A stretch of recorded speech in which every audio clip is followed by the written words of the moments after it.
Hook it it requires up. a lot of mental energy just to do it. I'm doing it. So if anyone's wondering, I'm actually the one that hooks up the streams.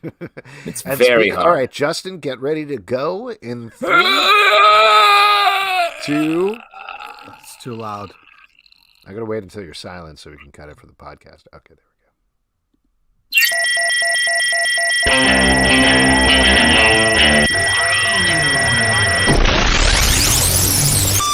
What is up, everybody? Welcome to Comic Book Club. I'm Alex. I'm Justin. I'm Pete. And we are coming to you live a bunch of different places, specifically 2 different places, Crowdcast on the internet and YouTube also on the internet. That's the same place. It's 2 different places. The YouTube. Oh, I see what you're saying. The internet is the same place. That's what I'm talking about. Yes, thank you for clarifying. I'm very excited about the show that we have tonight. Also, shout out to the people listening to the audio podcast later. Obviously, it's not live, but we love you anyway. We have some great guests for you on the show. But first, it is time for everybody's favorite That magical time. That magical time. Murdering names. Well, I'll tell you, this actually is one of my favorite segments because it is a shout out to all the people who are supporting us on Patreon. We do that usually towards the beginning of the month. This is a couple of days later than usual, but hey, that's how it's worked out. We still love you just the same. Maybe more. You think absence makes the heart grow fonder. And I think that's what we created, an absence. So what we're going to read off now is the people that support us at patreon.com/comic book club. This is a seamless segment that never. And we've talked to our dialogue coach who has worked us through warmed us up, and we are ready to say the names. Starting it off with Aaron C. Hollis, Adam Marks, Adriel Moreland, Elena Fontenot, Amanda Harris, Amy Gonzalez, Andrew Tillman, Benjamin Brown, Carly W., Chris Terlizzi, Clemens Luer, Gorby Dorby Doodle, Curtis LaRock, Deman Ryan, Dan Snow, Daniel Cabral, Daniel Fuentes, Daniel Warden, Danny Heck, Danny Ali. That's the end of the Danny block. Debbie Gloom, Dennis Scott, Dylan L.J., Eduardo Martinez, Aaron Dorian, Jeffrey Risher, Gerard De Villiers, Isaac Carter, James Connolly, James Kurtz, Jason Donahue, Jolene, John George, Jonathan Jong, Joshua Gibson, Joshua W. Broxson, Catherine Enninson, Casey Newhaven. Keep masking up, motherfucker. Don't stop yet. Yeah! Given name. Yes, his English name. Kevin Grimes, Kevin Kleinrock, Kieran Broderick, Cody Thomas, Lee Brown, Leewana Thomas, Lucas Inc., Mark Zeller, Matt Tice, Megan Thigpen, Michael A. Sargent, Mike D'Argenio, Mitchell McDonald, Nelson Martinez. I like the point when you can tell that Pete is getting tired. Nick Broughton. Wait, did you say Nick Broughton? He did. Oh, great. Loud. Okay, Nick Grayson. Official CBC chef, Brett Macris. Omnia Solar. Oren Dix. Pedro A. Rangel. Pete's Punisher Slippers. Primetime Paulie G. Rev Mikey. Sarah Schottmuller. Sarah Schaefer. Scott Carpenter. Scott England. Tamela Rush. The Big Flood. The 12 Bench. Victor Perez. Will Buchanan. W.M. Leach. And Zika's Viral Comics. Thank you all for supporting us at patreon.com/comic book club. We crushed that. I also wanted to give a specific shout out to 2 of our Patreon members, in particular, John and Aaron, who had a really, really rough week this week. But they are 2 of our favorite people all around. Yes. We love not just their support, but hanging out and talking with them. 100%. I miss seeing them at our live show, bringing us little cakes and things. So I hope. No, it's great. Little cakes and things. You make them sound like magical elves, which I guess they are. I mean, they kind of are. So there you go. So yeah, I wanted to, because they had a hard week in particular, I wanted to give them a shout out. Everybody is the bee's knees. They are a pair of bee's knees. So there you go. Couple of knees. Just a couple of knees banging around the town. What are you doing? I don't know. Ruining it? It's hard. Yeah, it's hard for Alex to say a compliment. You know, it takes a lot out of you. It takes something away from me and the focus on me. Before you guys all got here, Alex's wife was in his video stream, and we all demanded that he say that we love her, and it was weird. It's a real love fest on the show tonight. Absolutely.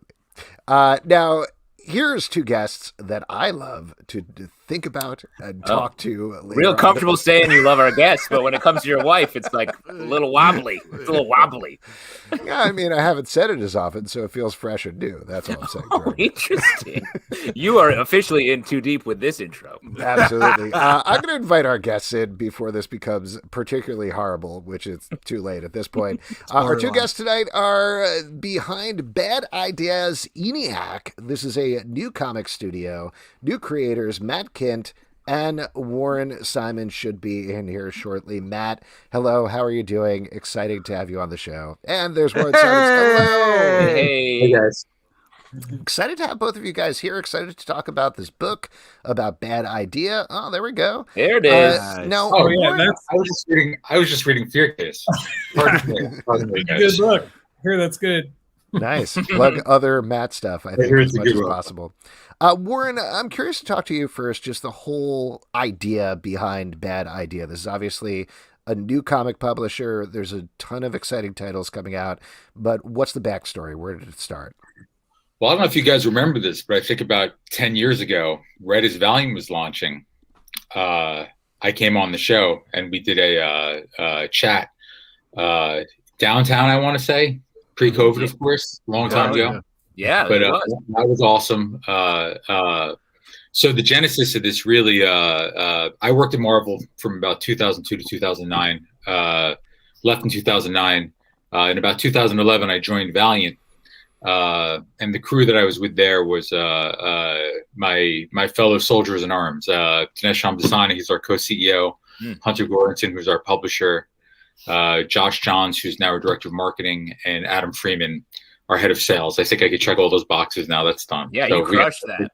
You're great at reading names. Yeah, you do that for us next month. Can you read our names? Very, very inspired by your intro. So Valiant was sold in 2018, and most of us, in one way or another, had either departed or soon departed after. It'd been a real good ride, 7 years. Pretty healthy run for a universe I think was dormant. Along with my whole crew of guys like Matt Kindt over here, Robert Venditti, Joshua Dysart, Luis LaRosa, Tomas Girillo, the list goes on and on. And after that, I think we were all kind of deciding what to do next. We took a little bit of time off. I did. Caught my breath for a little bit. Smoked a lot of cigars. Played a lot of poker. Tell me what that's like. Tell me what time off is like. Smoked a lot of cigars. Cigar shop every day. Played in a lot of poker tournaments. Took a little bit of time off. Spent a little bit of time raising my children, who were not sure who I was because I'd missed them building the Valiant, helping building the university. So just to put that hierarchy together, it was cigars, poker, children. Yes, I have not smoked a cigar in over a year at this point in time. Wow! Since the Bloodshot premiere last year in Los Angeles, that was the last cigar I had. Those are Marvel villains carpooling, by the way. Carpool buddies of death. I just noticed this question. And then we're figuring out what to do next. And we're a bunch of guys who work pretty hard and we like working with each other. And we've really got a super smart crew, I think. And we began to reach out and talk to some of our creators, like Matt, who was kind enough to come over and help us build this endeavor. Joshua Dysart, as I said, Tomas Girillo, Luis Rosa. We've got a bunch of stuff coming down the pipeline. I don't want to spoil anything just yet. Marguerite Bennett's here. My buddy Zeb Well. We got a whole crew all up there creators coming in. My board up here is I've got 4 boards here, which is the whole layout of everything. So I'm checking.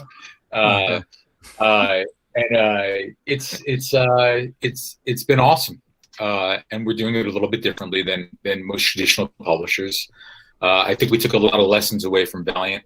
When you're selling Exo Man of War and Bloodshot, who I love very much, into retailers who are used to selling Batman and Wolverine, it can be a uphill climb, perhaps even more so than when you're building new IP or creating creator-owned books or putting out new books like Matt does all the time. So it's just kind of a different set of challenges. So we're approaching things a little bit differently. We have no variant covers. We have no digital. We're going to have no trades. we're just selling comics in comic book shops, which is a crazy idea. But it's kind of something that we're excited about. We have 250 retail partners, and they're in the Bad Idea Destination Store program, and they're the only places that sell the books. So we're not trying to sell all of our books to everyone all the time. We're not trying to sell Bloodshot to 2,000 retailers or EXO.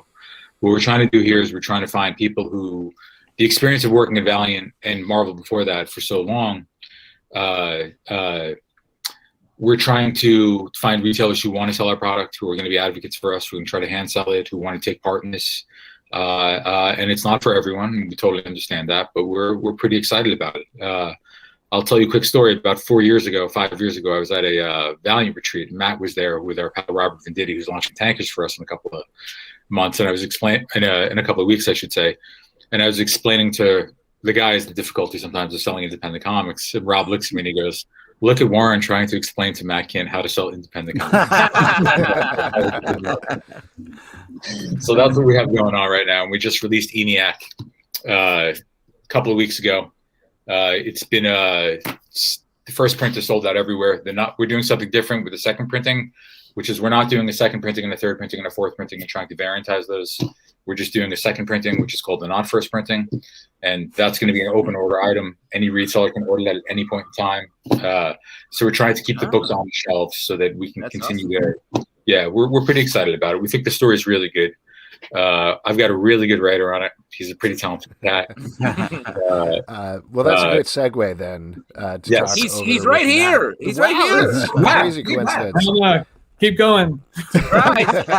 Well, Matt, let's talk about Eniac and where the idea first came from. When Warren first came to you and said, "Hey, we're starting up this new company. I'm looking for new ideas." What did you iterate through? How did you eventually end up with this idea that became Eniac? Yeah, he asked me if I had any ideas, and I showed him my folder of ideas. It was a ton. It's just a ton of stuff that I sort of build on over the years. You know, like some of them I never get to, and they get older, and they sort of drift to the bottom of the pile, and then I'm always adding new ones and everything. So Eniac was a newer one, and it was a really raw idea. It was just like I'd been doing research for this other World War II sort of spy thing I was thinking about doing, which I haven't done, and ran across Eniac, which was a real thing in World War II. But and in the comic we kind of like brush against what it was or what it started as, which is just like running numbers and everything and figuring out artillery, whatever, some math stuff. And so I remember reading about that, and I was like, "Oh man, that could be like the first AI." And then I was like, "That'd be cool to sort of see like what AI would be in World War II, you know, in the 40s, in that era. Like what does that look like, and then how would it work, and then what would it change, and then how would you make it, how would you program it, and then we sort of took that just like rough idea and sort of built it up. And I think when we Warren, you probably remember better than I do. I don't even remember if we had like a full plot. I think I had an idea for the ending. I had the beginning and the end. I didn't have anything in the middle, and so we sort of like figured out what that was going to be. Yeah, I think me, Matt, and Dinesh, we met in LA when we were beginning to really determine what we were going to do here, and Matt was as usual just a wonderful font of ideas, and just began to kick around the ideas. I think the initial pitch, Matt, if I'm not mistaken, was that this guy finds a computer in a closet, bro, that's been shut for 80 years. And we discovered the computer starts talking to him, and we discovered it's from World War II. And the basic idea that we ran with was that at the height of World War II, while the Allies were doing everything to try to win the war, the Manhattan Project was not the only project they were developing. They were building a bunch of other projects. One of those became the first artificial intelligence, which is ENIAC. And what we discover over time is that it was the Allies who dropped the first bomb in World War II, but it was ENIAC who dropped the second, because he calculated that this one bomb was a 60% chance of success. A second bomb was a 99% chance of success. And not to spoil it too much, but we also discovered that he turned his eyes towards Russia soon after, and he was about to end the Cold War as well.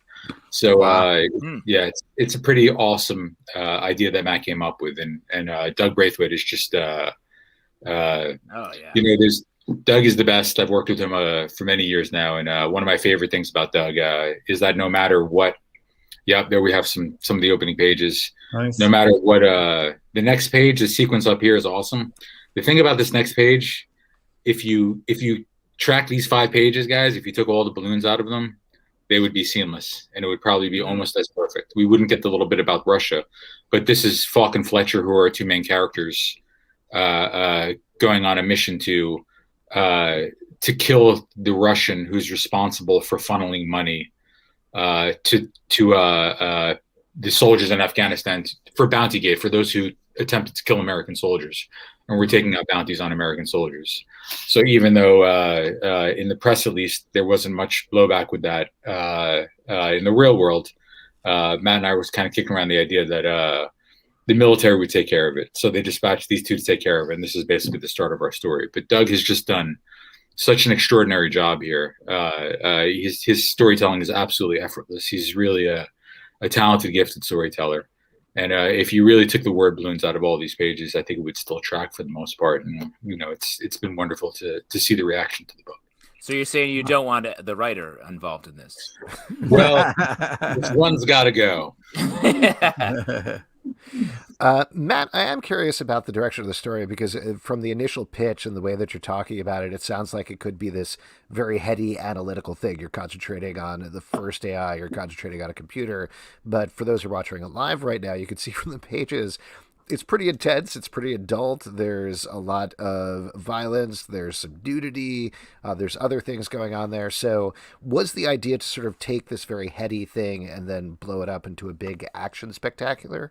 Or was there something else you were trying to hit there?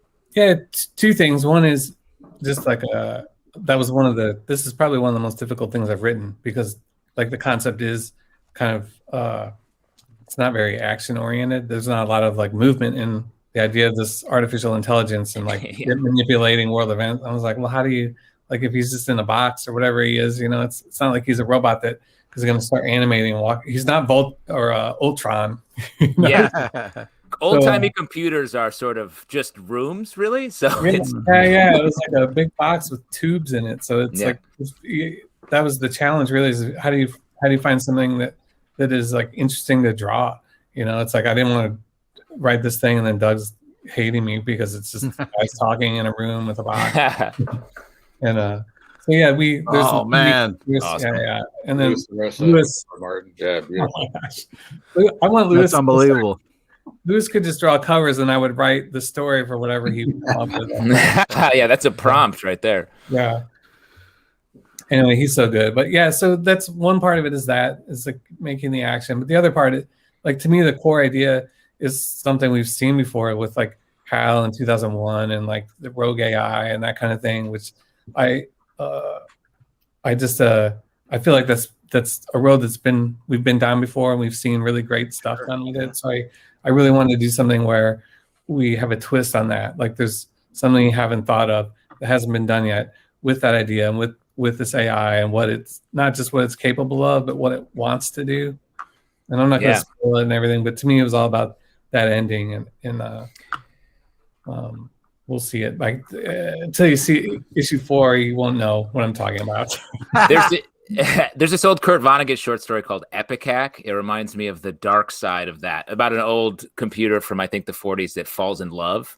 So you have the one who's like, fuck that, I'm going to blow up the world.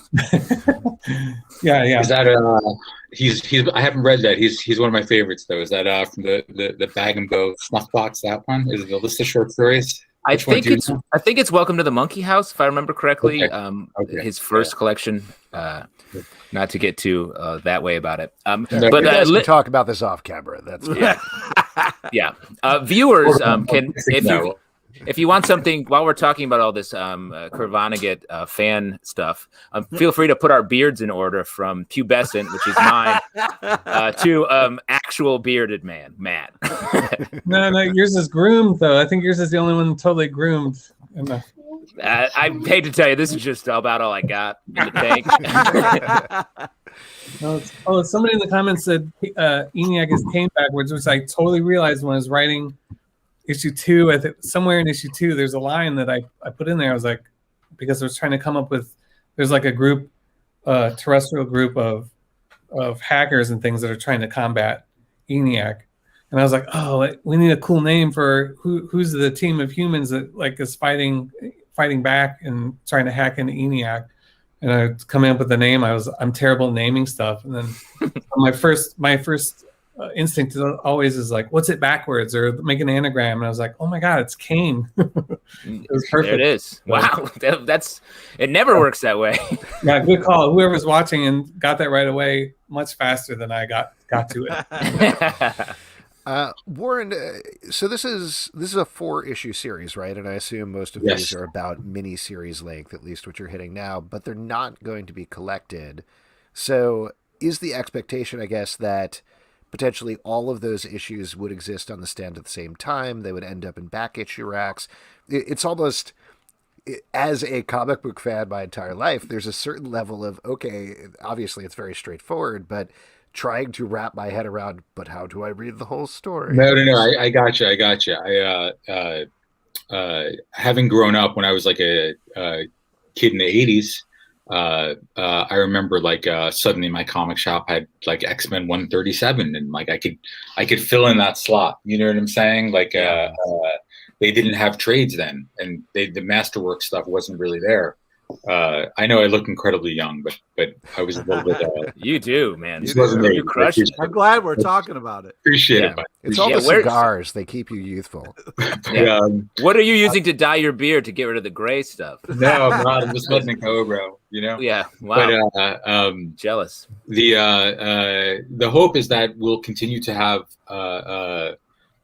we'll continue to drive consumers into the comic book shops, which is the main hope.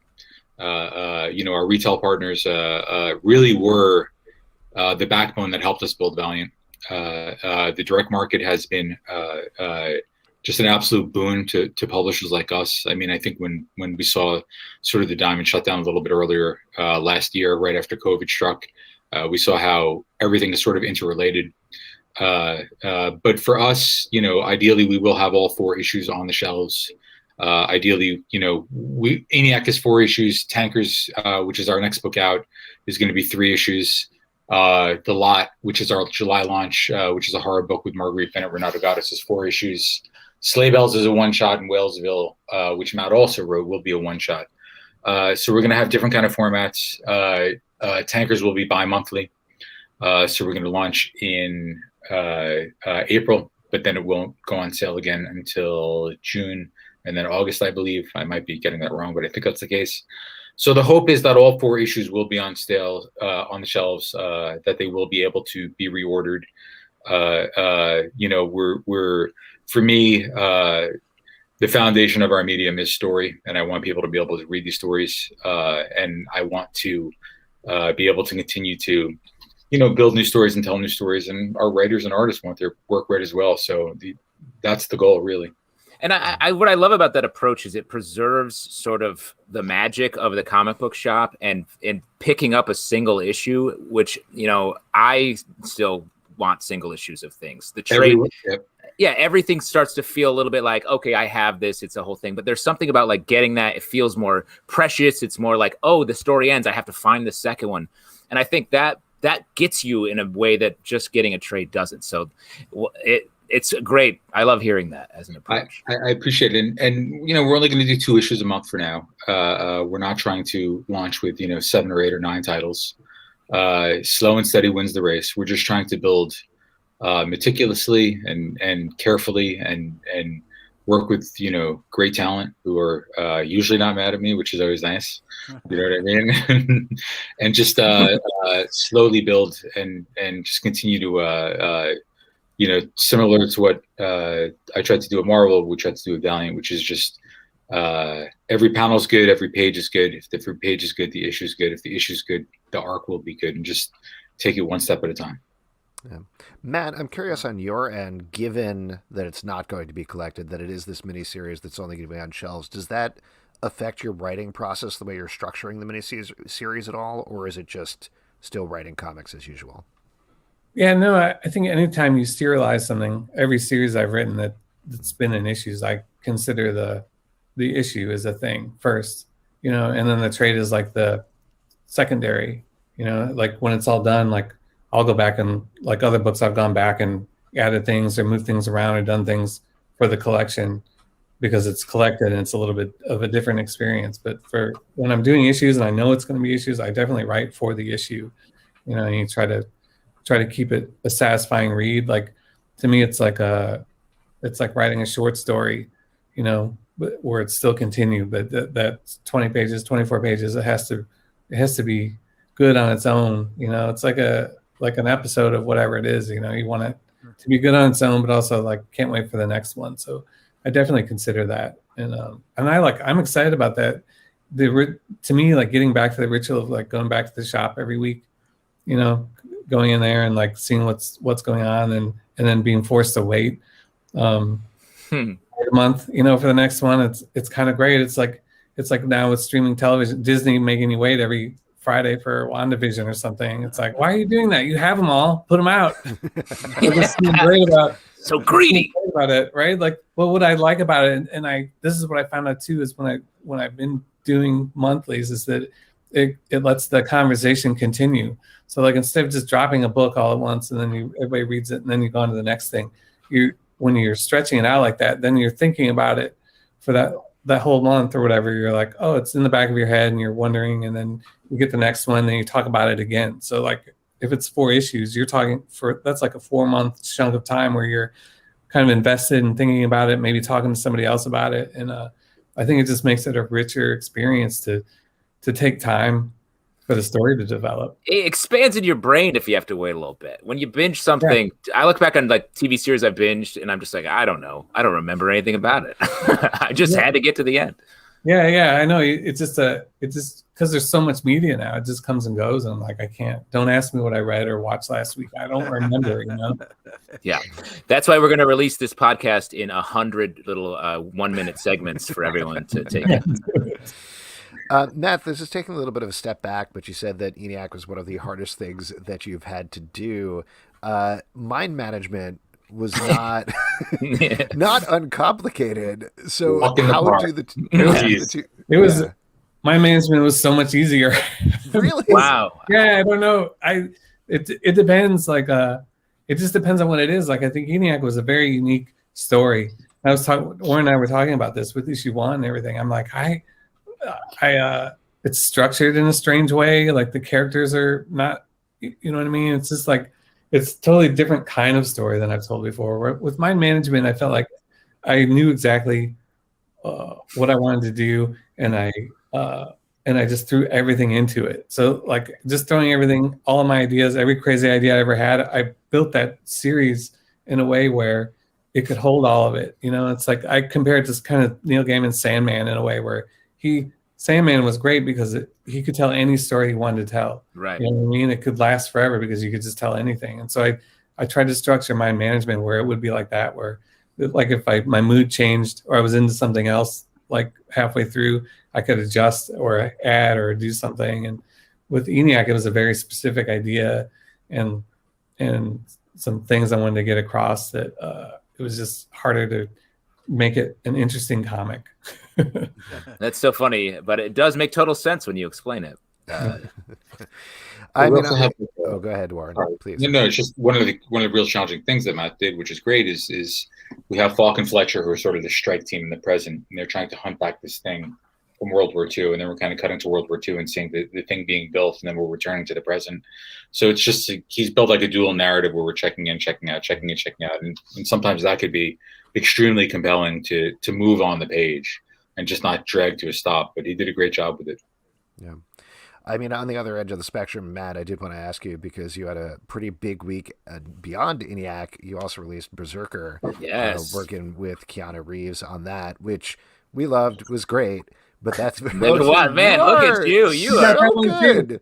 I don't have the cover. I love it. I feel like I could call out Eddie Comic. Yeah, he's got it all. Action Comics #1. Boop. Oh wow. Oh, wow. Oh man. Wow, old school. hell of a stack. But Berserker, I mean, obviously, for those who haven't read it, there's a little bit more going on there, which is part of the reasons that I really like that book. But that almost feels like the opposite because it is this balls to the wall, bloody action thriller for most of it. I imagine that activates a slightly different part of your brain than, say, when you're tackling Eniac. Yeah, it's easier in some way, but also it's harder in another way. Like action to me is easy, especially in comics. Like that's super easy. So it's how do you make that where you care about it and add another layer to it, and then also like the nature of our collaboration is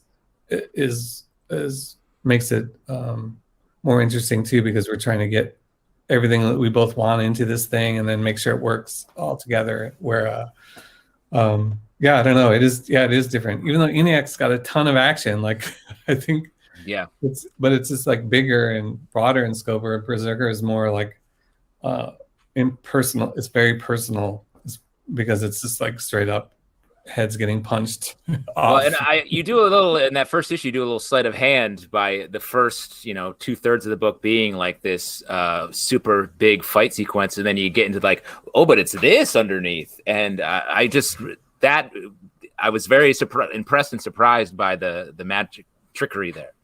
Yeah, no, that one's built. It's like that one's gonna be like a 3-stage rocket where the first 4 issues you think you know what's happening, and then you get to the second stage, which is like, oh, okay, they're doing this. This is what it is, and this is why what we're doing. And then the third stage is just completely bonkers. So it's, to me, like that action, all that stuff at the beginning. That's like that's to suck you in and trick you.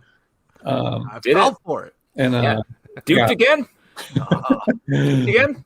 I mean, I'm sure you're getting this question a lot, but certainly with any sort of project that has a big name attached to it, there's always going to be a question about how involved they were. So how involved I was very involved. You were very involved. Yeah. I think you are. Warren's had his hand on my shoulder the entire time. You looked out and there were one sets of footprints because Warren was carrying you. Wow.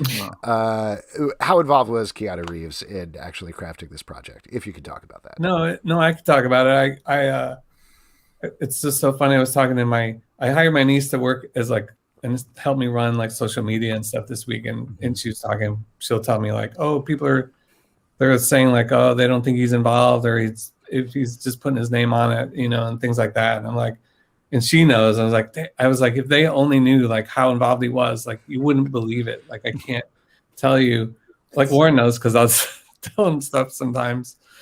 But yeah, he's so involved. He's so hands-on, like every part of it, like from outlining it, plotting it, to we go over and over it again, and I'll type a thing up, then we'll go over that, and then it's just the whole process down to like last night we were working. It was like 9:00 at night my time, and we're going over the pencils for the second half of issue 2, and just making sure comparing it to the script, and then going and changing dialogue as we went along and everything. And it's just like it's like non-stop collaboration. So he's like, I drew a couple extra things in there. Just wanted to you mind? I can't. I wish I could tell you all the funny things, but yeah, just to say that he's super involved and really cares about it. Loves comics. He's having a blast doing it, and it's just awesome. I love it. Like it seems like he's a true collaborator, bro. He's really caring about it. He's not popping his name on it and just saying go. No. And he's not doing that, and he's not doing the opposite where we just got to do like what he like. Because honestly, if he said we had to do the thing, we would probably have to do that. But he's not like that. So it is good. It's like give and take, and then we both make a case for what if there's something we're debating or whatever, we make a case for it, and then the best idea wins. So it's great just having 2 heads on a project. Your niece is like, "Where's Uncle Matt?" He's arguing with Keanu again on the phone, screaming at each other. Matt, I really like that kind of caption framing sequence you built into it that runs throughout the whole, first 20 or 15 or 20 pages. Yeah. The reveal at the end. Like I thought that was really a wonderful stroke of genius, bro. Thanks. No, it's really good. You know all my tricks. You know how You know how it all really works. Yeah, it was real good, man. I really like the first. Yeah. Beautiful. Yeah, See, that's how you give a compliment, Alex. And when you have a beard like Warren's, you can do it with confidence. Yeah, thanks. I'll keep over the course of the show. I'll try to grow it out properly, and I guess we'll see what happens. Warren, when are you going to get Keanu Reeves to write a bad idea comic? Oh, I love Keanu. I think his collaboration with Matt is wonderful. I'd love to see that continue, but I'm happy with this guy right here. As long as I got half the team, if it's Matt or Keanu, I'm good. Well, you got to emphasize to Keanu that he's got to write a couple of indie comics, then maybe he can work his way up to writing like Spider-Man or something. Check his portfolio. Yeah. I have no. Yeah. Before we let you guys go, any other things that you want to plug in particular, either about Eniac or otherwise? Warren, you've certainly gone through a lot of the stuff that is coming up for Bad Idea. I would like to plug Matt's book for Dark Horse with Tyler Jenkins and Hillary Jenkins. Absolutely beautiful. It's called Fear Case. It came out last Wednesday as well. Also, we have Eniac #1 is on stands in some places. It's hard to get in some places, but we have a ton of not first printings headed out the door. So in the next couple of weeks, they'll be there. We're going to be launching Tankers next week with Robert Venditti and Juan Jose Rip. I believe that's on sale on April 3rd, but I might be getting that wrong. I definitely should check for this podcast. If I'm butchering that date. But it's Robert Venditti and it's Juan Jose Rip. The idea here is that an oil company has invented time travel. So what they do is they go back in time to deflect a comet so that there could be like another 20 million years of dinosaurs or another 60 million years. Wow. And thus we'll have more oil for them to That's great. put into cars, which is, of course, what we need right now.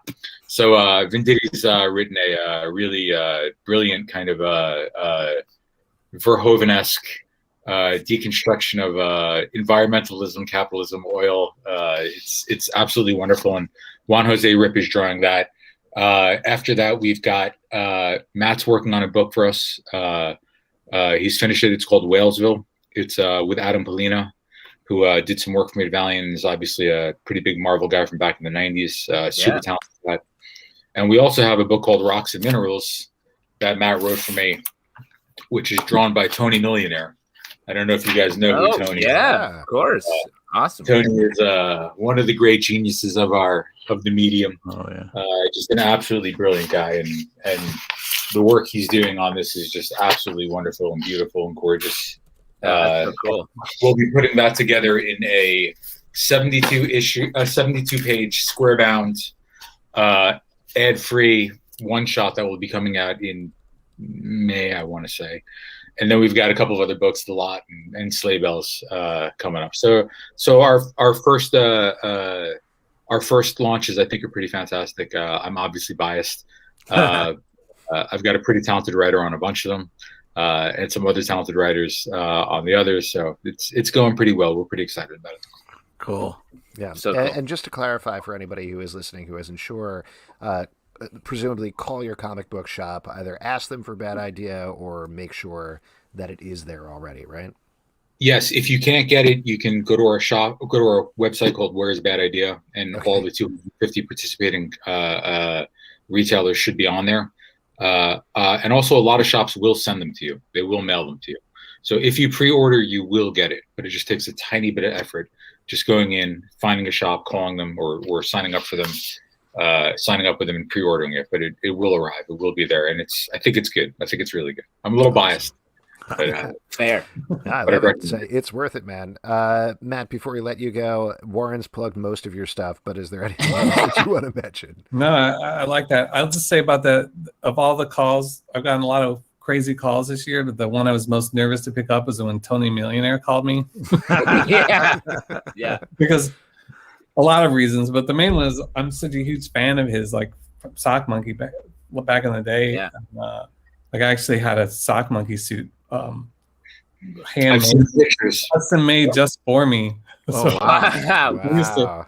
When you Zoom with him, pop it on. Surprise him. I'm never gonna Terrified. do that. I don't think Tony's zooming. I might be wrong, but Yeah, don't think so. Although I would totally watch that if he did. Anyway, he was amazing. But yeah, so that book's great. And then Fear Case. I think I self-owned myself this week by having Berserker, Bad Idea debuts, and then Fear Case issue 2 come out on the same day. That poor book. But that's great. And then I don't know what else to plug. That's all good stuff. Somebody mentioned Department H. Go buy Department H. My wife painted it. It's amazing. We had a bunch of shout outs here in the comments to Department H. Ben the Border Collie says Department H is one of my favorites, and Eduardo agrees on that. So there you go. Awesome. I personally think the coloring saved it, but that's just me. I totally agree. Awesome, guys. Thank you so much for coming on the show. Thanks it was so great much, seeing guys. you. Congratulations on Take everything. care. Thanks. Thank you for having us, guys. We appreciate it. Bye. All right, take care. Bye-bye. Laid up. All right. There we So go. cool. Once again, the man. book is called Eniac. It is from Bad Idea by Matt Kindt. We also had Warren Simons here, who is the guy in charge of Bad Idea. So check out all of their books. It's great. That's They love awesome. comics. It's great to talk to people Yeah. who love comics and are really thoughtful about comics in general. And that was cool. And it's a cool, you're rewarding people for going to comic book shops. And, I think it's important to support local comic shops, especially right now. Yeah, absolutely. Well said. And folks, we're going to move on with our next section, which is my favorite section because you all make it up. It is your audience questions. And for your audience questions, a bunch of you have already figured this out. It's pretty straightforward. But if you're over on Crowdcast, drop a question and ask a question. If you're over on YouTube, just drop a question in the comments and we will take a look at it. But before we do that, find it. what are you drinking? What you drinking? What What you drinking? Yep. What you Great. drinking? Pete, what you got? What you drinking? I got a crisp. Alex, Still very, working on very that, tender tonight. I love it. I'm still working on that case of crisp I got. I love that slender little can you got there, Pete. I got a limited edition Oh, here we go. fruity Bottle Sierra flex. Nevada Hoppy Anniversary Ale. Hoppy. Wow. Well, Hoppies Anniversary Ale, Pete. You like it? Wow. Wow, you're celebrating Pretty good. alongside Sierra Nevada. Mhm. Lovely. I'm drinking very a Brooklyn Bel Air sour, and of course, as always, I'm partying tartly. That's the way I party. Tartly. Absolutely. A bunch of nice, crisp and light beers for a beautiful sunny day. There we go. Oh, just a lovely day in the city. Love it. All right, here we go. Why don't we actually go over to YouTube first for question Yeah. from Agitato. What's your favorite fan theory for WandaVision that never came to fruition? Oh, well, we said 500 of them, so we have plenty a buffet to choose from. Well, either from our fan theories or just generally from fan theories. Like Mephisto will show up, Reed Richards will show up, anything. Yeah, I think my favorite was like, oh, they're definitely gonna do Fantastic Four. We're gonna see, Reed Richards. It's gonna be, So I think that's my favorite. I'm super happy that Mephisto did not show up, and I hope that as we continue down different Marvel TV shows and movies, we keep him out. Don't put him in. I think they're waiting for the Spider-Man movie, right? Like after It they makes a lot get of married, then he's going to. There's a whole thing they have to build up there.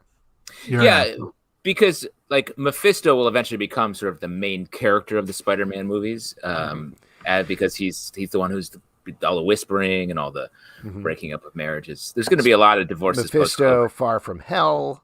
Mephisto, No Hell Home. Yeah. That sort of thing. what Hell the people Coming. want. I mean, I just want to say a bit about this. Like, everyone is looking back and being like, Reed Richards was never going to appear in this series. And let's not look back on ourselves and say we were foolish for thinking that. That was fun. That was the real fun of the middle WandaVision period, is just saying whatever crazy thought you had in your head. I said at one point the stork is Mephisto, and I stand by it. I stand by it. It's still No one has- possible. No one has Still disproven possible.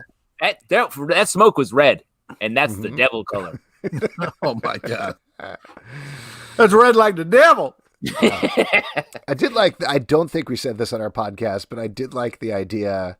Somebody mentioned this in the comments at one of our WandaVisions videos on YouTube, that the fly that showed up in the last couple of episodes was definitely Mephisto, because Mephisto in his first appearance in comic books briefly showed up as a fly.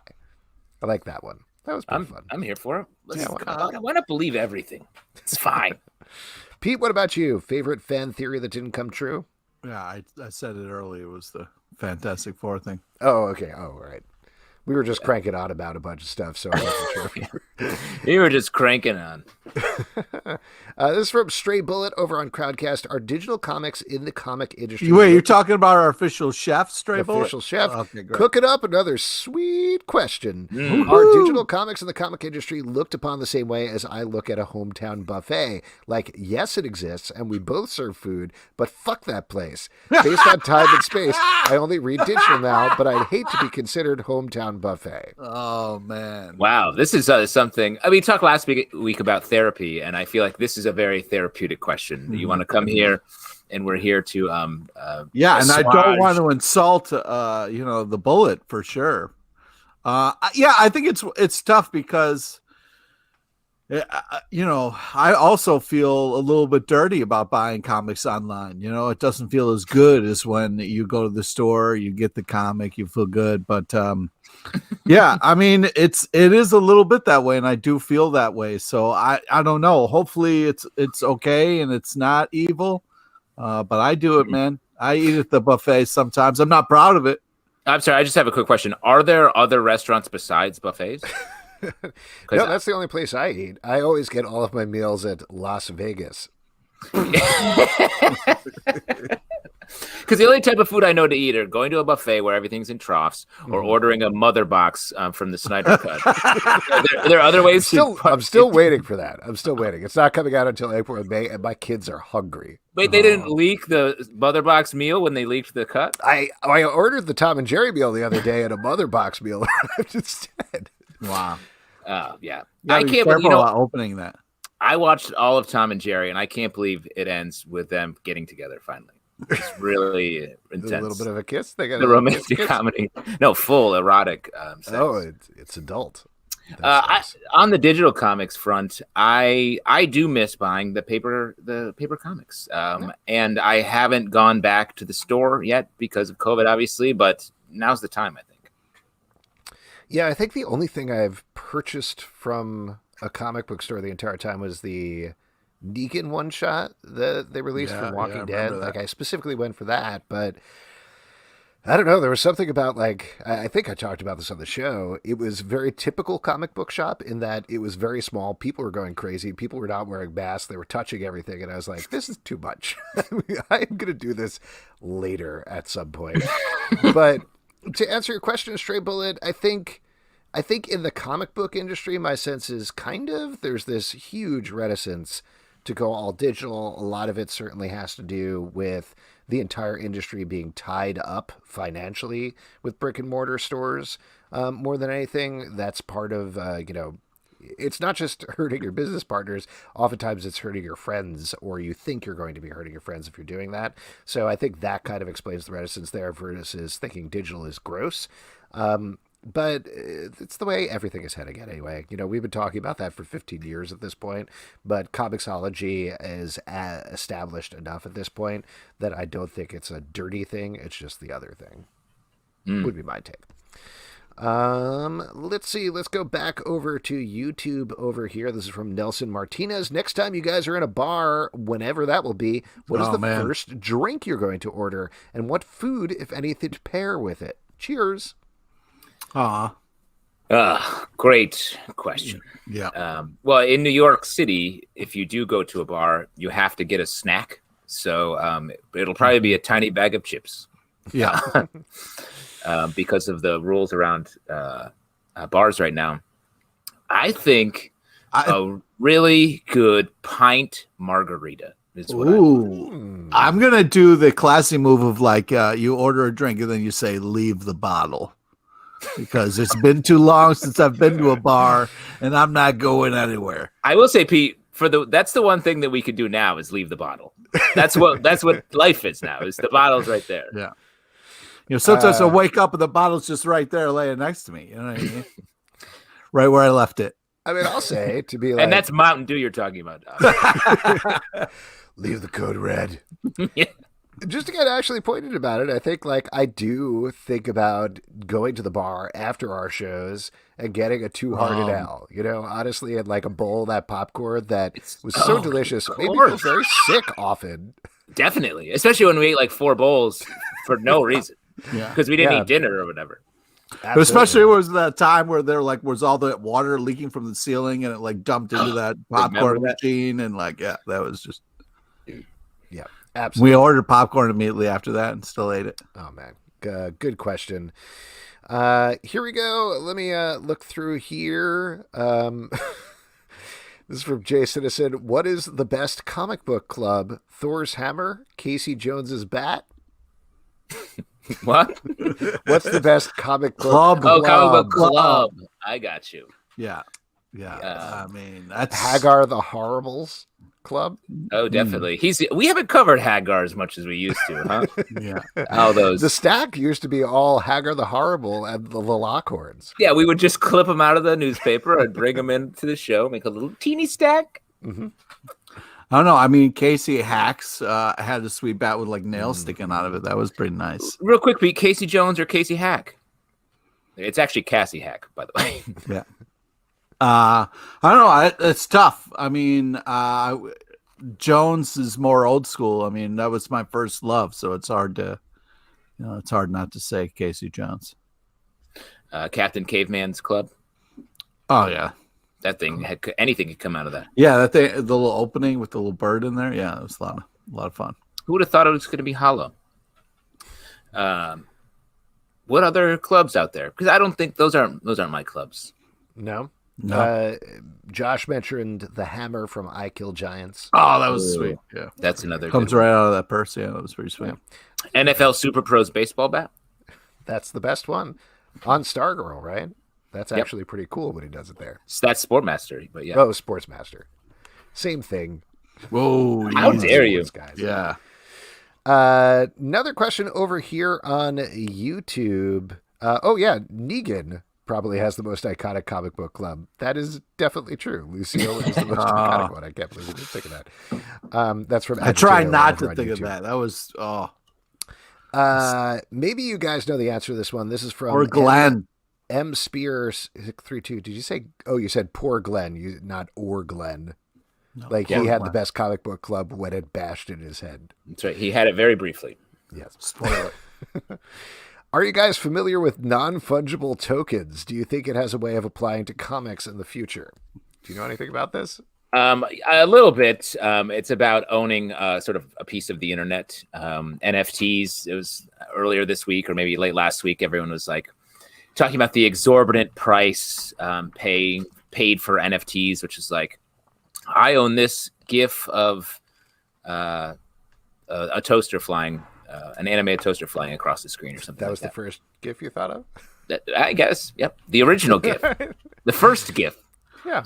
A mailbox spinning on the bottom of your CompuServe website. I've got mail. I do think there's something to like what you can't collect digital comics in the same way you can collect regular comics. So I feel like that will be something that someone eventually does is like, this is the comic.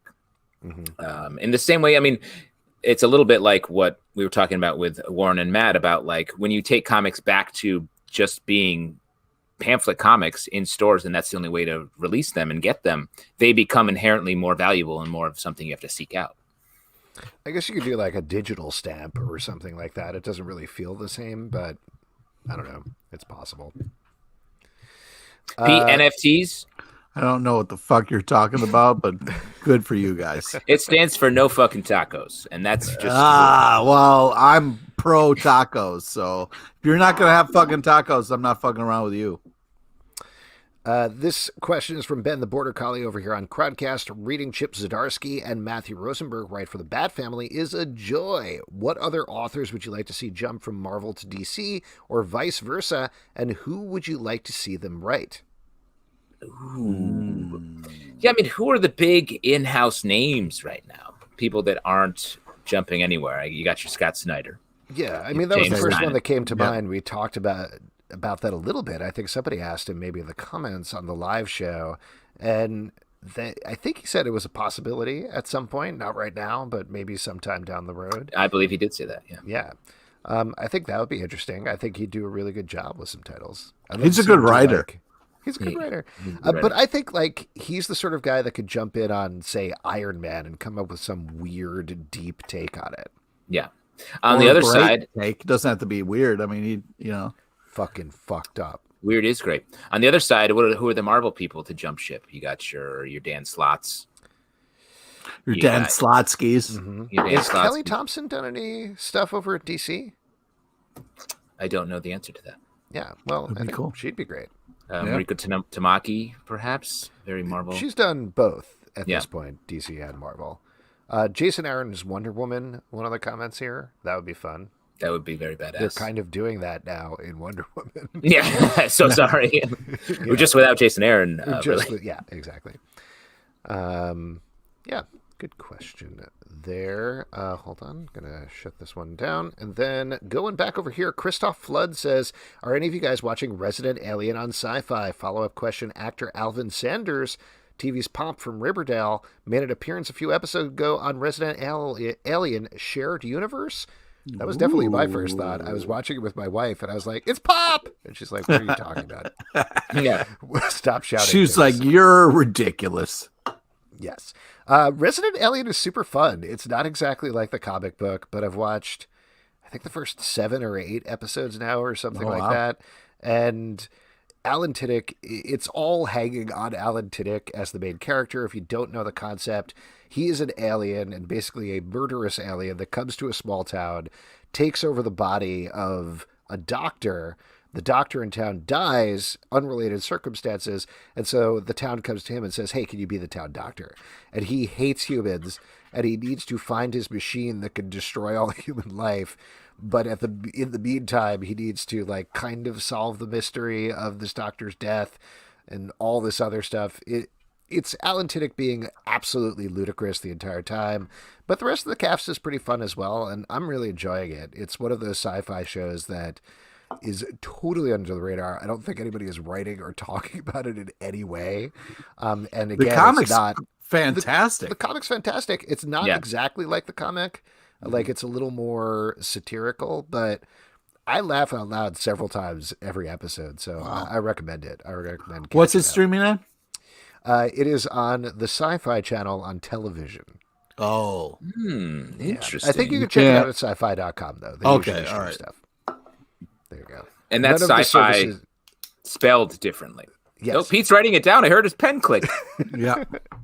SYFY, all caps, Pete. They've yelled at me before for spelling it wrong. It's not lowercase y and y. They're all capitals. Okay. Time. Show some respect. But yeah, Alvin Sanders was on it, and I do believe he was playing Pop. So there you go. There's your answer. This question is from Joe. Is there an opposite of Nutflex, and is that what would be said if Alex had to watch an advanced copy of the Snyder Cut? Ooh, I like that question. It's I still don't know. Netflix. I'm starting to get kind of excited about the Snyder Cut. I got. What are you See, talking this is the problem. This we, is the problem with you. we were all in agreement that this is dumb and we're not going to watch it. And then slowly you assholes are like, man, I can't wait for the Snyder Cut. No one's saying that. Yes. Yeah. You guys are like, what are we going to do for the Snyder Cut? Like, can't wait to watch it. I'm not watching it. Weird. So this is probably a good time to announce. Pete suggested this, and we talked about this. We're going to do a 4-hour-long live stream of us watching the Snyder Cut live. Have fun. Pete's going to be there, Nope. and he's going to be anchoring it, and Justin and I are going to be his guests. Yeah. Pete's running the show. His choice. This is, by the way, not a real announcement. Yeah. We're calling it the Snyder Pete. Yeah, I know it's not real because you put me in charge. That's how you know. I think the opposite Though I of would love to do that. I honestly would be all up for doing that. I think that would be fun. just us watching it right here, like looking and being like, that was stupid. Oh my gosh. The opposite of a Nutflex is, I just looked it up on my phone, is called a Snyder Cut. So it makes a lot of sense that Alex said that. Shit. I really wish I had a sound cue for that. Snyder Cut. I guess I'll have to make that. Dun, yeah. I guess Alex loves HBO Max now. I do. It's my favorite streaming service. You son of a bitch. Sell out. We are going to do something, regardless of whether Pete wants to or not, about the Snyder Cut. We don't know That's exactly 100%. what Yeah, yet, you guys because can watch it and then talk about it. It's very long. It is 4 hours long. That is a punishing Have fun. Have fun. Maybe Thank now's you the time so for us to watch Justice League and review that. The animated series? No, the movie. Oh, okay. That's what the Snyder. You know what the Snyder Cut is, right? It's him getting a haircut, right? His hair is very coiffed. Pablo says, movie theaters are back in NYC just as far as AMC opening. Are you guys ready to go to the movies again? Pablo, are you inviting us to the movies? Wow. Are you asking us out on a date? I can't believe he asked out all three of us. Awkward. That's awkward. What if I one can't of us go. doesn't say yes? You can't go. You're in Philly. No, I'm not going until I'm vaccinated. I'm not going and yet. Pretty much everybody else is vaccinated. It's just not Yeah, gonna but happen. once you're vaccinated, it's good to go. Yeah. Eduardo, please don't see the Snyder Cut in 4D. That would be the worst thing you could ever do. Let me reiterate. I know I've said this a lot, perhaps. I did see the Justice League movie in 4D, and it was horrible. I got punched in the back a lot whenever Batman. Dude, the back punches are so. It's just as soon as you get hit in the back, it's like, nope, this is not for me anymore. I feel like 4-hour movie in 4D is like actually bad for you. I feel like it could damage your body. I think the Snyder Cut in 4D, I don't know if this is true, but I read this recently. Zack Snyder is actually there physically in person with you, being like, what do you think? He's beating the You see shit the out of original it. version? Yeah, This is better, right? What do Punching you your think? seat. The Punching fourth your- dimension is Zach. Just quick So- question, Pete. Did you say punching your seat or punching your taint? I said punching your back. What the fuck? Oh, okay. No, that's one of the big changes in the Snyder Cut. It's all taint punches. No other punches besides taint punches. To explain bat punches, Pablo in the comments, anytime anyone punches another character, if you see a movie in 4D, there was a little jab in the back from the chairs that they put little pistons in or whatever that punch you whenever. Yeah, it fucking hurts, man. It did hurt. Yeah. I was having a good time, like, oh, this is like a fun roller coaster. I got punched in the back, and I wanted to go home. What did we see? Pete, you and I went to see Black Panther, right? In 4D, I think. No, it was Two Towers. That's can't be possible. No. Was it the Dark Tower with No. Idris Elba? Yeah, that's the one I saw in 4D. No, we went to see Black Panther together in 4D. I remember very specifically because you got a lap full of snacks, and as soon as the movie started, they were just like all over the place. Yeah, Terrifying. Pete orders his snacks by the lap, and I only know that because I saw him order the snacks before he went to a different movie the one time I went to see a movie with him. I haven't heard that like story. a Do you want gentleman. to tell that Yeah, story? like a gentleman who appreciates somebody's birthday. The worst part of seeing the Justice League in 4D was when the flowers bloom at the end. They put a smell in the room, and it was worse than every little bat punch. Man, wonder what's going to smell bad in this version. Eduardo asks, a question that came to me in light of the different reactions to the Wanda Vision finale. Is there a cost to the MCU interconnected model such that people feel they need to watch everything, even if they are not into each of the genres the MCU expands into? Or is this a virtue by cultivating more omnivorous genre consumption? Classic. Well stated question. Yes. It's a classic comic book. They want you to read all the tie-ins. You can't miss anything. That's what they're doing with this Marvel TV movie shit. Is you got to watch it all, otherwise you'll miss something, and then the next movie won't make any sense. It feels like we put Pete in a prison 15 years ago when we started this podcast, and he just can't get out. He's trapped by every piece of content. I take the point of the question because the whole Marvel model is never get to an ending. You're always somewhere in the middle of the story, so you always have to keep coming back. And I think, yes, there will be some attrition where some people will be like, I don't know what's happening, I'm tuning out. But I think it keeps everyone else engaged and activated as a fan. And I feel like they're picking up more fans and they're losing because of attrition. So I think it's working. I think ultimately the idea that you have to watch everything is more on the fans than actually what Marvel Studios is doing.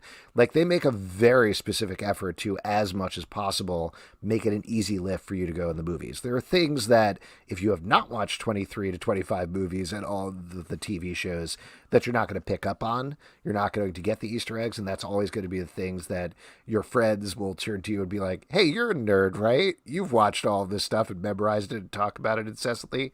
What's going on here? I don't get who that big purple guy is at the end of Avengers or whatever. And that's fine, but for the most part, the movies and the TV shows stand by themselves. When they don't, I think even fans agree that they don't really work. Like, look at Iron Man 2, which was a middle part of a bunch of other stories and setting up other things. I think Marvel very quickly learned they can't do that. Because even the fans were like, this is too much. I don't know what the actual story is here. So if you look at something like Wanda Vision, and this has been part of the big discussion that's been outside the show, not inside the show, is the show itself was the story of Wanda Vision and her dealing with her grief. There were a lot of other things that got brought into it, but that was all fan theorizing. And like you said earlier, Justin, I thought that was super fun. I had a good time with it. Other people felt like my expectations were betrayed, but not to be a jerk about it, but I think that's more on them than what the show was necessarily doing. Whoa. Right. It's hard to blame the show for all of us losing our minds about it. And plus, we established one of the most popular characters in the Marvel Universe, Grief, for going forward. The other thing that I will say, though, on the other side, and I don't know if this is true because I haven't talked to the same people after WandaVision, but I certainly heard from people before WandaVision when they announced all these TV shows where they were like, this is too much for me. I'm out. I occasionally watch the movies, but I can't watch all of these episodes of TV shows and the movies and spend my entire life worrying about Marvel. So I'm curious to see, given that WandaVision was a sensation and a global sensation, whether that has changed at all at the end here, whether that feeling has changed but I just don't know. I have not asked those people in the same way. I've paid quite a personal price for never watching Iron Fist. You didn't understand anything that went on in. Well, there you go. Checks notes, nothing. This is from Kevin. In an ideal world, what defunct comics publisher or imprint would you most like to see revived? You know the answer to this. You have an answer to this. I, of course, have an answer. It's Ultraverse, one of my favorite imprints from Malibu Comics that was unceremoniously bought by Marvel, and then they were like, let's put the Black Knight in there, and then they just tanked the whole thing. I have no answer to that. Pete? Yeah. There's a little thing called Marvel Comics. Not many people have heard of them, and I hope they come back and can do well again. Surely there are other ones out there. There definitely are. I mean, Vertigo is sort of an answer, which I think an answer you guys both might say. I mean, I will say Ben the Border Collie here says bring back pre-sale Valiant. That's yes. I think all of those people, like we found out on this very show, have gone over to Bad Idea. So knowing that, I'm pretty excited about what they're going to be doing over there. Exactly. Yeah. Good idea.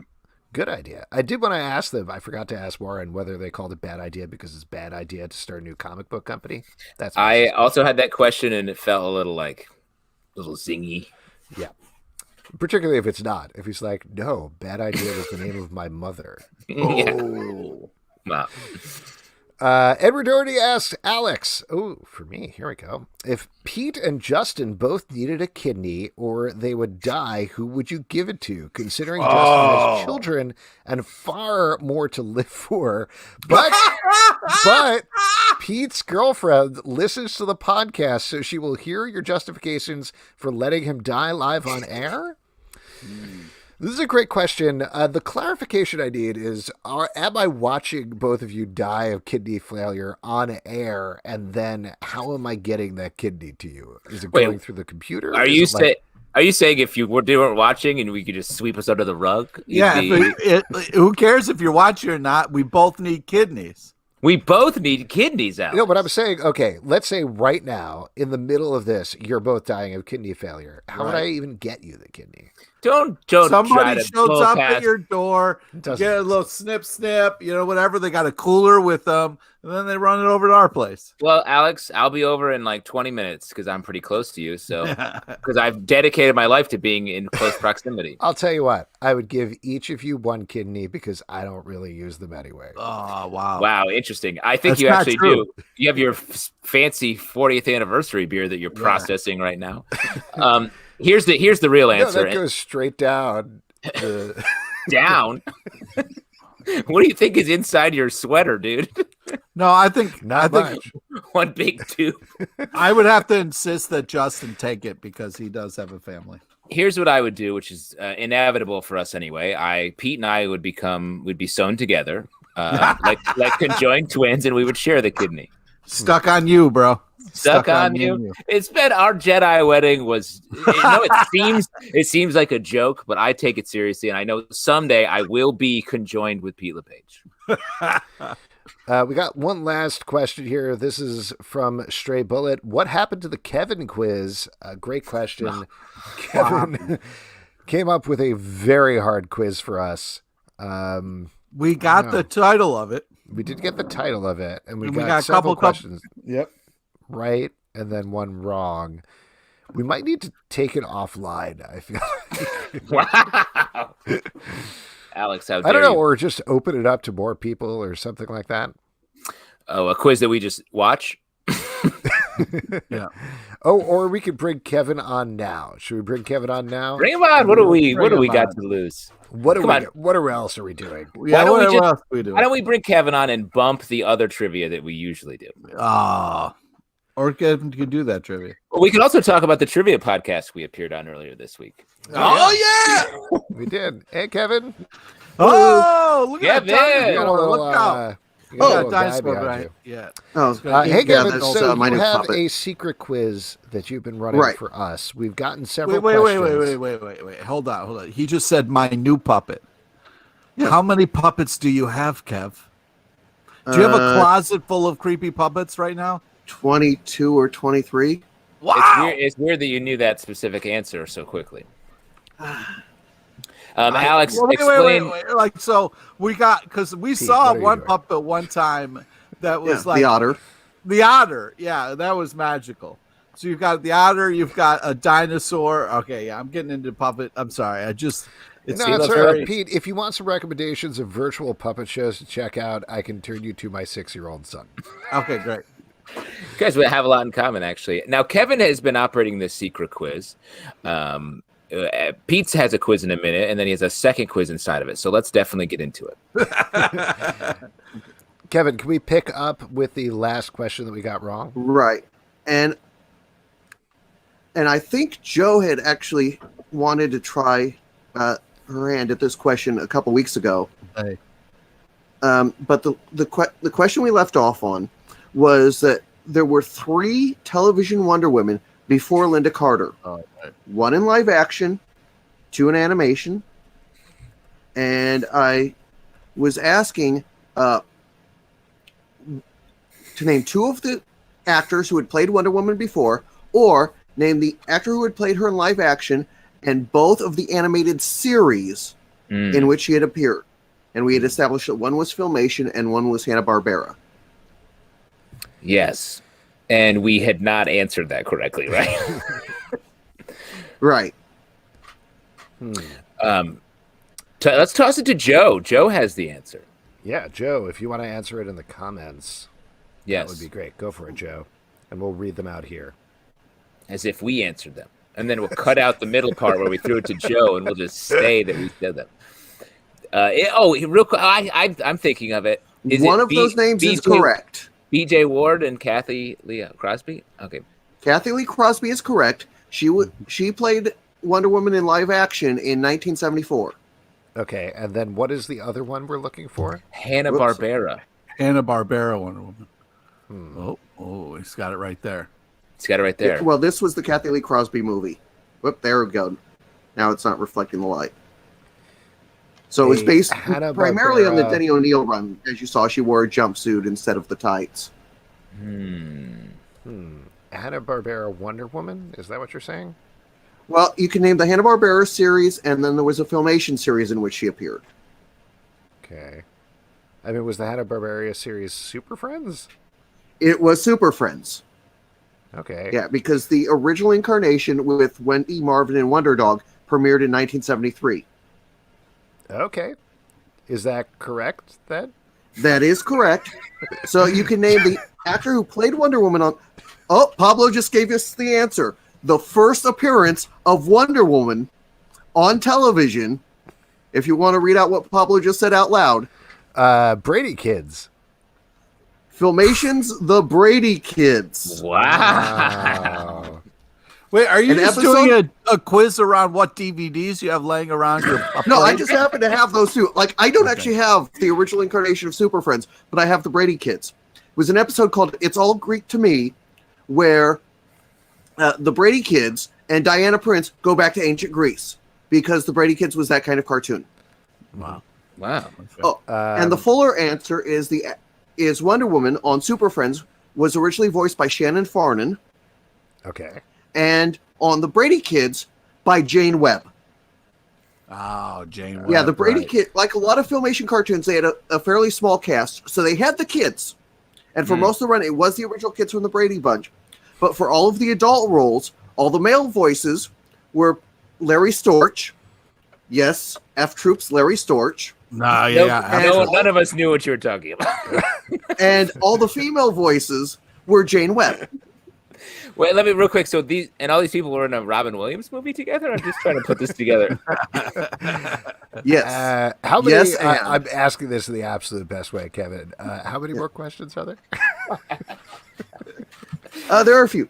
Now, All right, hit us to the next here's question. an Yeah, let's hear the next thing. question.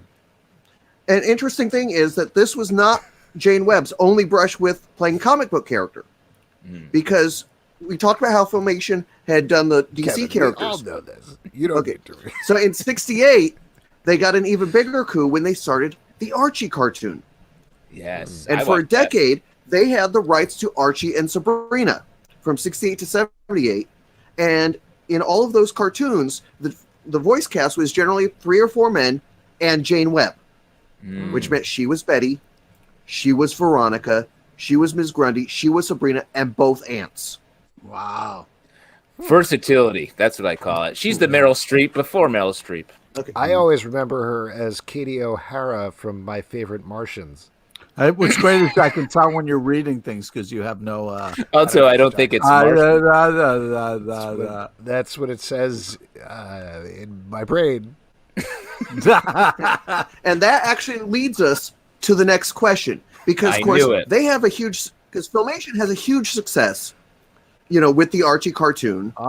I mean, remember, in the year of Woodstock, Also, the number it's one not- selling song I can't in remember if I America- never knew it to begin with. Let me be honest. was Sugar Sugar Of course. from the Archie cartoon. I know. Oh, honey, honey. So Hanna-Barbera, of course, goes to Archie Comics, says, do you have any characters available for us? And they said, yes, we do have one character, and we've just revised her comic storyline. We replaced almost the entire supporting cast and put her in a band, which is how Hanna-Barbera got the rights to Josie and the Pussycats. There it is. No, Which debuted in Josh says 1970. Alex Googling furiously. I'm not Googling because what's the question? And then in 72, they changed it up by sending Josie and the Pussycats in outer space. So the question Yes. is, The question is. okay, name the alien, the first alien that they encounter in space, who then became a regular on the show, and in that alien's language. This isn't a quiz. This is the reason this is we homework. Yeah, there's no way getting away out of this one. I don't. Let me just say, was it a space monkey? It was not a space monkey. Was there a space monkey on this show? It was not a monkey. Okay, that's all the juice I got. This is just off the top of my head. Okay, here's a hint. Well, give your just off the top of your head, then I'll give you a hint. Give the hint first. Okay. It's possible the alien was just swearing all the time.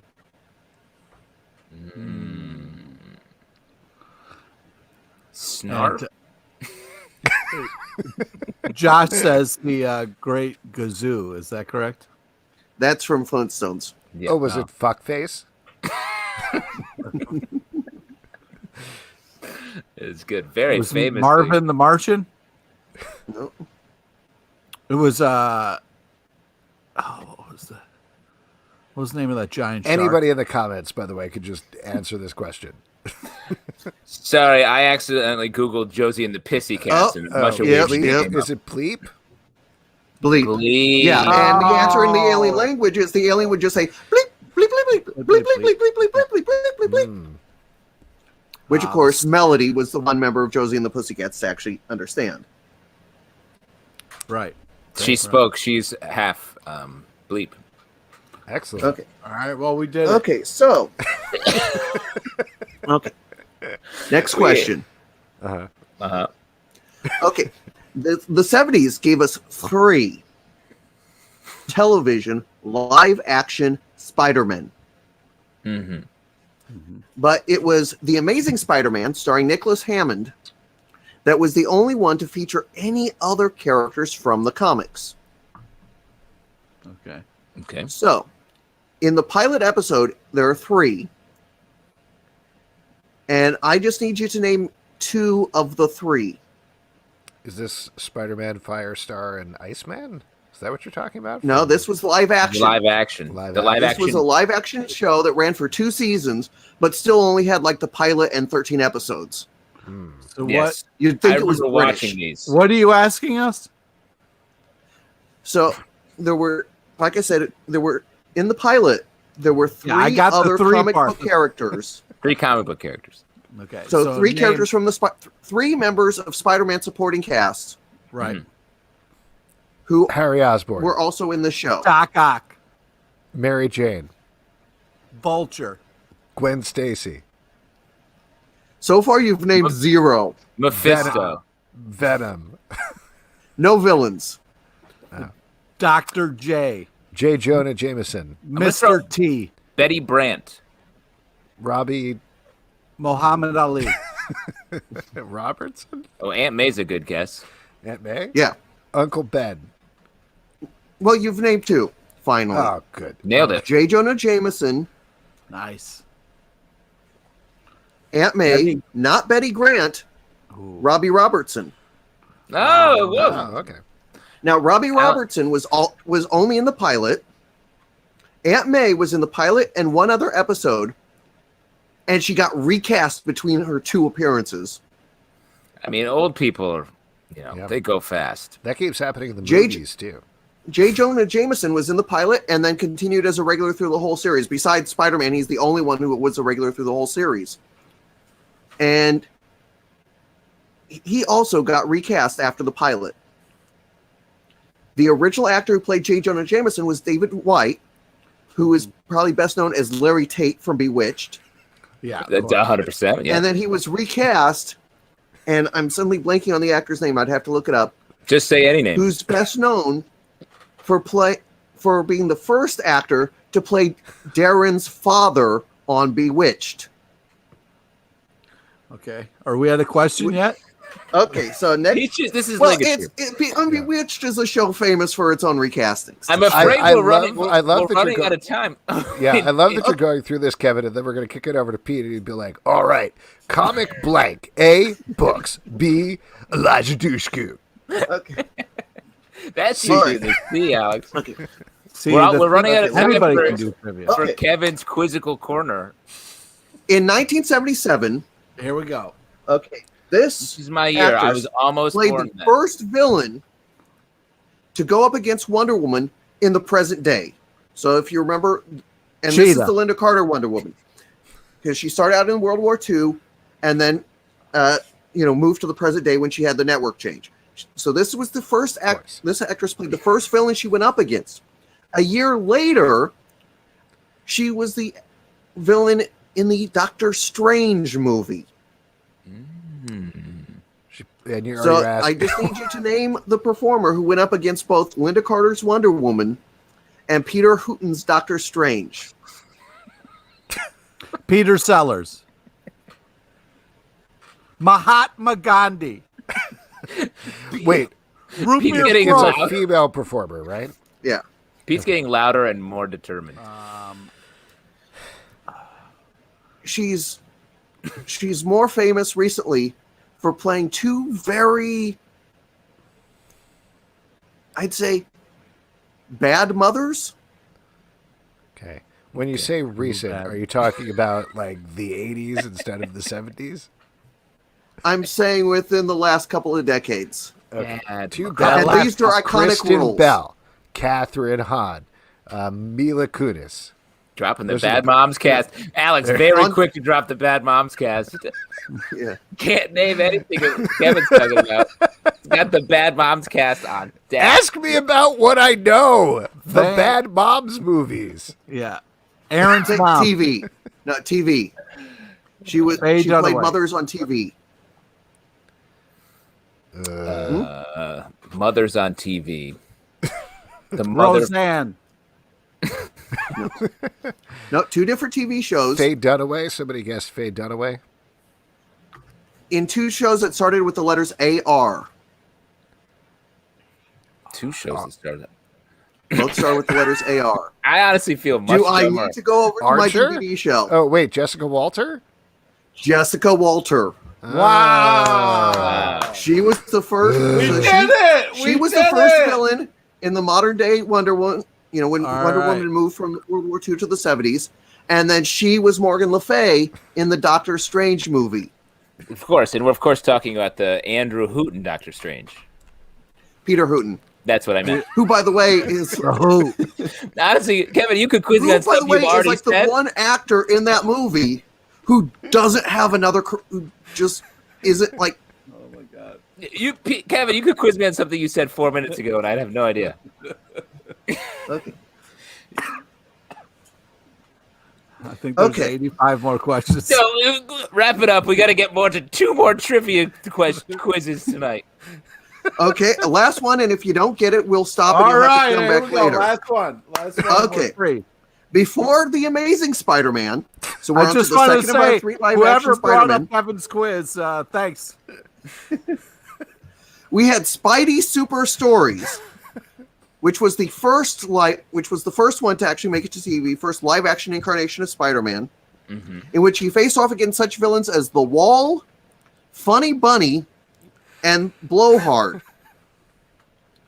Name the show in which this segment appeared, and name the actor who provided the voice of Spider-Man in them. Oh, man. Okay. Pablo says the Electric Company. That's correct. Wow. Pablo from downtown with the gosh. answer. I like. Yes, we're, not, way Spidey Super Stories downtown. was a segment on the Electric Company. we're not really taking this quiz. We're just facilitating it. Wait, so who played Spider-Man on the Speeding up. Electric Company? That's the question. Well, who provided the voice? The voice on. I'm not going to make you guess who was in the suit. Miles Davis. Tom Hanks. Tim Allen. Josh, I Okay, have not this- Googled anything for several questions. Ant-Man. Is that your final answer? No, Yes. Is this the last question in your quiz? Well, if you For get tonight. if you get it wrong, it will. Yeah, this will be the last question for tonight. But I will give you the answer, and then we'll just move on to the next question next time. Wait, what? No. I have no idea why my voice just suddenly stopped. No, There's this has like to be the last 85 questions, man. We're never can't going do to this. No, no, I appreciate it. This is no. Counting the physical challenge at the end, it was only 12 Oh. questions. 12 questions. No, And I we- actually had a question on the Archie cartoon that I had to cut. I man. can't believe you had to cut. Actually, I had a couple others I had to cut. There's only 12 questions, and I think we've answered 17. So this is it makes This a is lot. number I mean, 6. just to kind of like throw something out really random. Is it dancer Danny Siergren? That's who was in the suit, Oh, fuck. which I actually had listed on the quiz. Why did you have to No. say? dancer? It was a trick Because he's in question. the suit. He's only No, dancing. it's okay. It's a So you trick did miss it. It was a trick question because in the Spidey Super Stories, he never spoke. His dialogue was all in voice. It was all in voice Never bubbles. spoke. It was trick question. Kevin, you're a trick But question. yes, Danny Segrin was the first live action Spider-Man because he was in the suit. I believe his name is Dancer Danny Secret.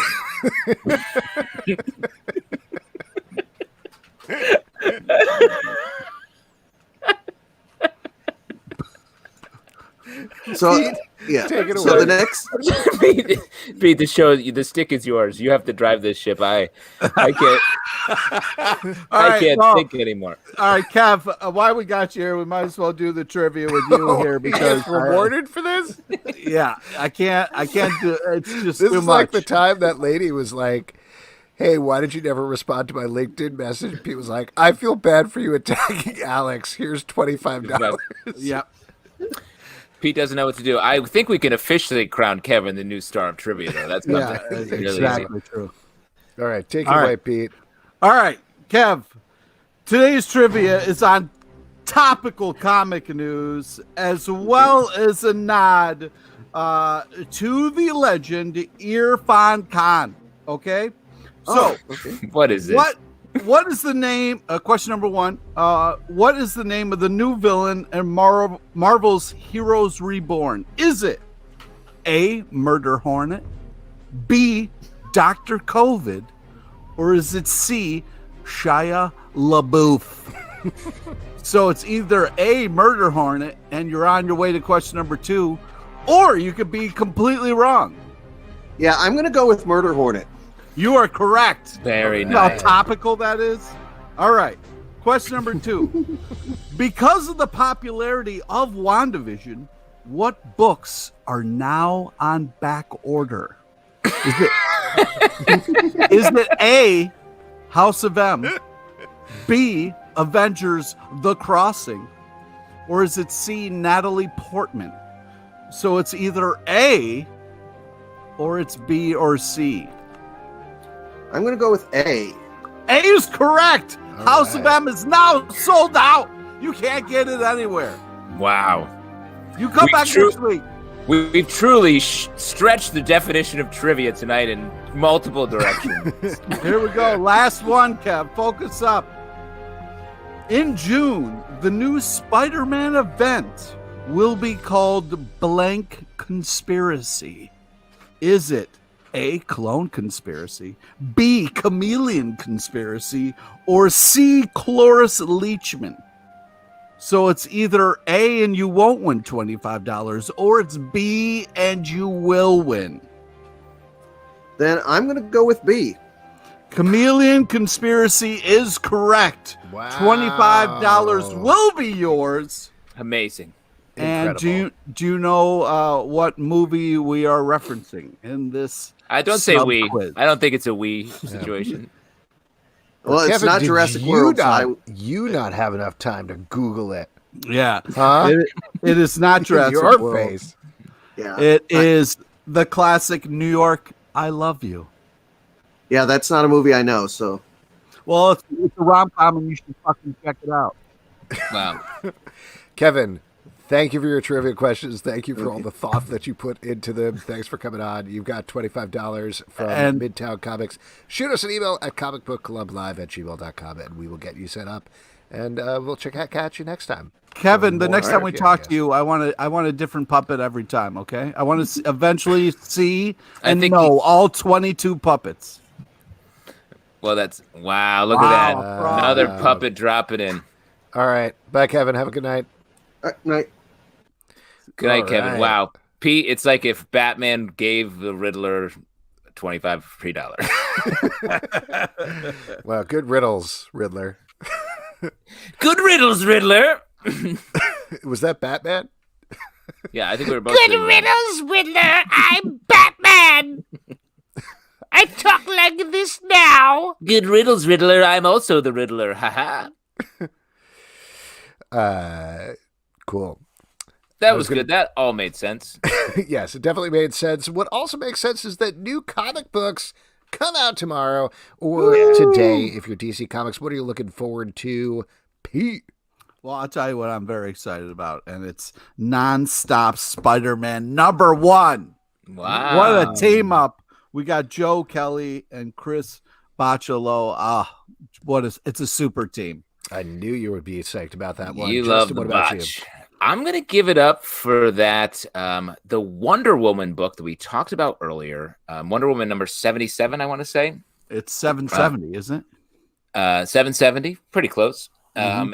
It's already out, so I can say that I have read that, and it's about Wonder Woman post all the big crossover stuff is dropped into a totally new situation. It feels really fresh. I really like the direction that this is taking. She's dropped right into Asgard, and there's a nice mystery here and some just drawn beautifully. Very happy with it.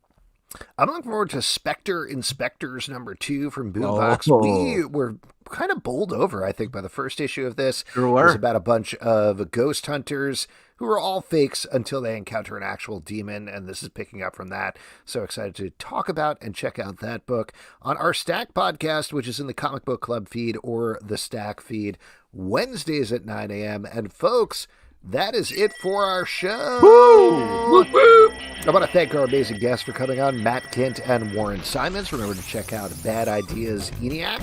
And next week, we're going to have some new guests on the show. Carl Stevens is going to be here to talk about Penny.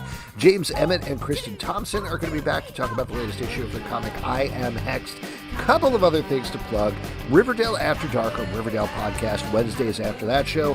Marvel Vision, our Marvel podcast, is going to keep on going. We're going to be talking about Falcon and the Winter Soldier, so remember to subscribe and rate that. American Godcast, our American Gods podcast, is ongoing Sunday nights. Also, we have a live show every Tuesday night at 7 p.m. We're doing that right now. Oh my God!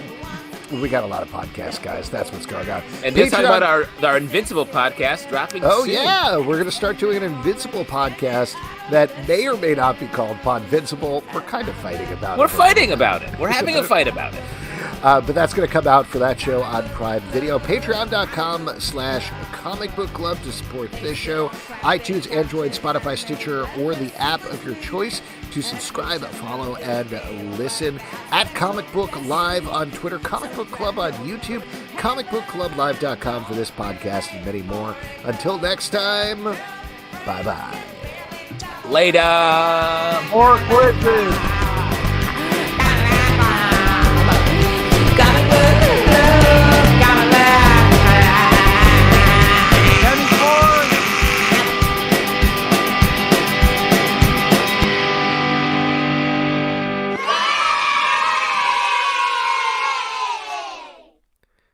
Thanks, everybody.